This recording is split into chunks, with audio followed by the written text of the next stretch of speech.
Hi, this is Stephen with some notes on secondary research.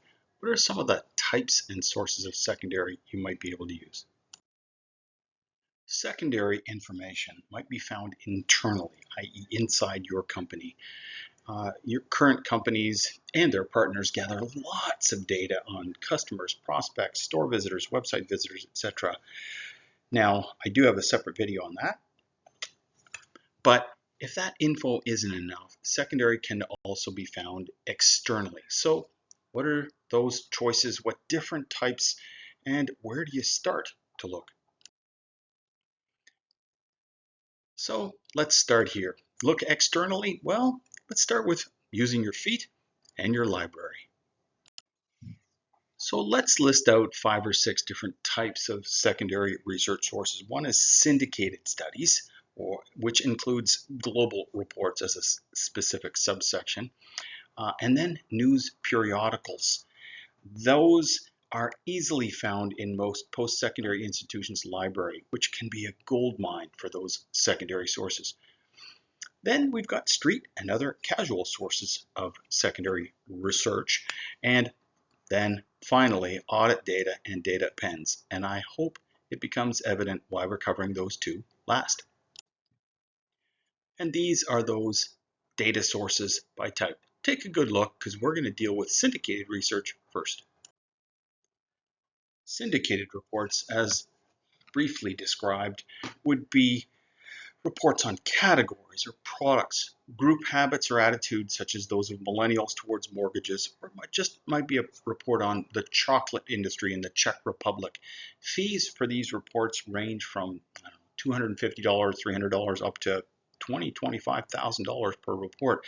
These can be really well written, objectively done by experts who do a lot of these kinds of report write-ups.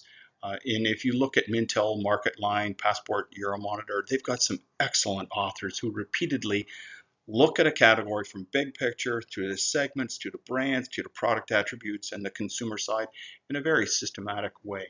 They're a very cost-efficient way of getting a start on understanding a category or a group. Yet, they do have some downsides. There's no real chance to customize a report. Hey, I'd like something on my brand's awareness. No. The cost and availability and reliability will vary a bit from one to the other in subjects. The uses of the data will vary widely, and the supplier's credibility will be a little different. Typically, Euromonitor Passport is excellent at any topics that started in Europe or categories best developed in Europe, chocolates, wine, and hybrid cars, etc. And many of these other syndicated agencies, Mintel, MarketLine, do great reports worldwide, but the expertise on one category will be slightly different than it is in another category due to a number of factors. So, trying to make this easy, syndicated reports. What's good? Cheap, relatively speaking, reasonably bias-free, and that standardized format makes it easy to look at chocolate report for Czech Republic, and then the chocolate report for Italy, and the chocolate report for UK, or even the chocolate report followed by the confectionery report. Slightly different format, but you'll get an idea of the flow, and sometimes even the author's the same. Downsides, no custom questions. It's really not that proprietary, and you may not get the most recent data. You have to watch to make sure you're looking at the most recent study, but you can put an alert up to make sure you're made aware of the next available study on a specific report. This is just my very subjective and biased list of where I think these various syndicated report companies hit their stride. Obviously, their expertise goes beyond the categories that are listed, but I just wanted to say, hey, look, if I were looking for tech, I'd definitely look at Forrester or Gartner first. If I was looking for, let's say, work, I'd look for ads, etc., etc. Global studies are a particular form of syndicated report done by Mintel, MarketLine, Passport, Package Facts, etc. They can be great as benchmark studies of how your category might develop, the segments that may emerge. It can also be a predictor of the market's future if you're going from, let's say, a more developed market or saturated, penetrated market to where your market is lagging a little bit behind, for example. Some of the sources of those global bits of info can be rather unexpected, such as embassies, government departments, trade associations and councils, even chambers of commerce. Some of these can be amazingly insightful sources of info and fairly cost efficient, but you have to be willing to embrace a rather interesting and different way of seeking this info. A lot of people don't even think of tapping these sources. Please consider checking the videos by Professor Tim Richardson of the Global Marketing Program as a great source of insight into how you might tap these unexpected sources. And now, on to the next source of secondary research from external sources: news or periodicals, including trade journals, breaking news stories, etc. Periodicals and trade associations and trade journals can be a source of breaking news that can really be cost efficient, and you will find, however, that the reliability and availability of this info is sporadic. So use some of the really well designed multiple news source periodicals that are available in a typical library. They'll usually go behind the paywalls of a Wall Street Journal, New York Times, plus many trade journals themselves, and that can be very insightful. Some journalists, after all, have their sources inside a company, which will give you breaking news and new insights. And some journalists are very resourceful and savvy at seeking the truth before others have reported it. That's why they're news reporters. However, you must beware the objectivity and maturity, because, yeah, they, like anyone else, can be duped, and sometimes they are going to be duped. So upsides: easy to search news periodical databases by keyword. You can just enter a company name or a brand. They're often very current. After all, that's why they call it news. Some industry insider quotes, and sometimes some great insights. But you got to get past the paywall, so not all journals are going to be covered and newspapers will be covered. It may not be the info you seek. You may find great overall info or breaking news info, but not necessarily drilled down to the level of detail you want. You also risk some bias. Newspapers sometimes have a point of view. In fact, almost all newspapers have a point of view, so one way or the other, they might encourage their journalists to report things with a certain slant. And finally, some of these journalists, while being very bright people, are subject to being duped a little bit by these private corporation spokespersons or brand business managers who can sometimes lay out some facts with no backing behind them. Let's move on to street or casual research. Street research is the kind of research where you're encouraged to just get out there, do some learning. It may not be formal, but if you're looking for vegan options for your quick service restaurant chain, you should get out there and do a menu search of your competitors and new and evolving organizations and chains. If you don't have market share information, then go out and look at share of shelf. You can look at which brand and which flavor has what share of shelf. Just count the facings and look at how many bottles wide the strawberry section is, and then calculate that as a percent of all the bottles wide in the section. Not that difficult to do, and yet it'll give you a good sense of market share, because retailers are wise in the ways of practicality, and they will not devote, let's say, 40% share of shelf typically to a section or segment of the market that only justifies 20% of sales. Like if it's 20% of sales, it'll probably get more or less 20% share of shelf. Why is this important? Because not doing it is just lazy. Come on, you should at least start with this base of knowledge, and it'll help you get acquainted with the customer. Maybe you're watching customers in a store, but it'll especially get you acquainted with the category. So a rather classic street research project to do would be to be assigned to do a store check when you're fairly new into an office job as, let's say, part of the marketing or brand department. You'll still go out there for a laundry detergent or whatever in week 2 or 3 of your career and be sent to stores and asked to do a store check. So let's say that's you working for a laundry detergent.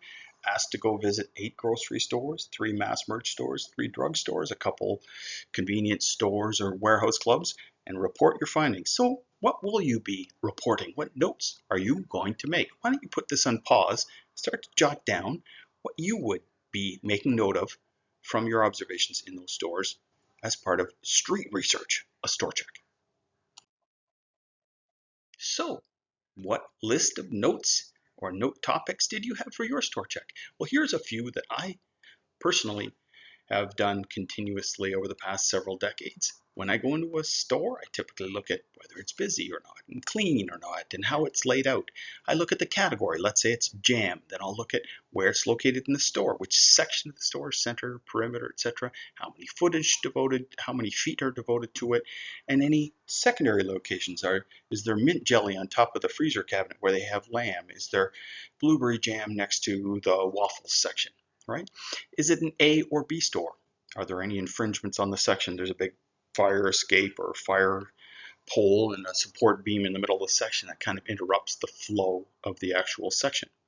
Then you would look at things like the segments, strawberry versus blueberry versus raspberry jam, the brands, etc., Kraft, Smuckers, etc. You'll look at the share of facings by brand and by section and by segment of the marketplace, the prices, the promotions, and the stock situation. So, are there other forms of street or casual research? Well, certainly there are, including things like user reviews. You might look at how people review your mortgage company's reputation online and go, that's not fair. Well, it may not be fair. It may not be objective.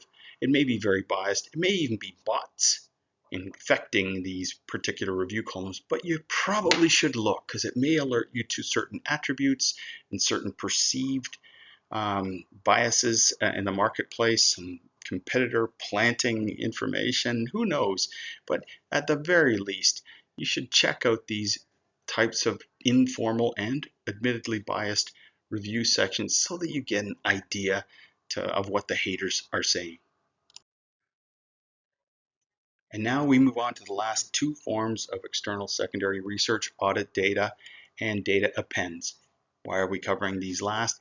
Because they're the costliest and riskiest of all of the forms of external secondary research. Audit data. Well, this is the data that reflects things like ratings of TV programs and market sales and market share for everything from jam to laundry detergent to face cream. These are a share of audit sales. In other words, an audit, not the entire market, but a section of the market is carefully measured via partners. And in this case, let's say drugstores, grocery stores, mass merch stores, convenience stores would report their sales very carefully to this company. In the case, the audit company that does most of these fast-moving consumer goods is Nielsen. And they also do TV ratings, as you may have heard of them for that. IMS audits the pharmaceutical therapy category, so they have a good understanding of what goes on behind the counter in the prescription counters and also hospitals. Numeris does radio listeners, habits, ComScore for digital traffic, et cetera, et cetera. Audit data doesn't cover 100% of the market, but what it does cover, it covers very meticulously and reliably with a very stable long-term panel. And that means the extraction is a complicated method that involves compensating all these retailers or partners who are sharing the data. And that means Nielsen and friends are paying a lot of money to keep this audit up and going. It means you, if you want to buy the audit data, have to pay pretty dearly for it. Now, it's proprietary, as I said, and it's reliable, but it's expensive.